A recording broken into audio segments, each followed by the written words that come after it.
The health reform legislation moving through Congress could increase the federal deficit by $1 trillion over the next 10 years. And the director of the Congressional Budget Office testified the legislation would increase, not decrease, federal health care spending. Even so, this is not universal care.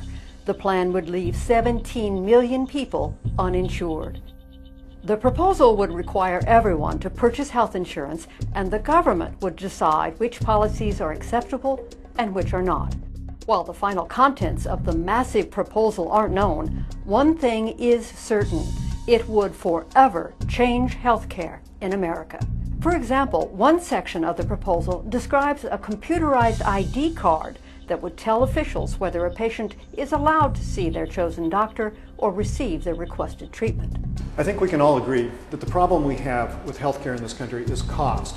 So the whole issue is, how do we bring costs down or keep them controlled and yet allow patients to control their healthcare dollars and their healthcare decisions? If we're able to allow patients to be able to have insurance that was from another state and have coverage that was less expensive, and that the insurance companies had to compete with one another for all of those patients, that the winner in that situation would be the patients. The other thing we need to do is change the tax code in this country so people, individuals, can deduct the cost of their healthcare expenses just like employers and businesses do today.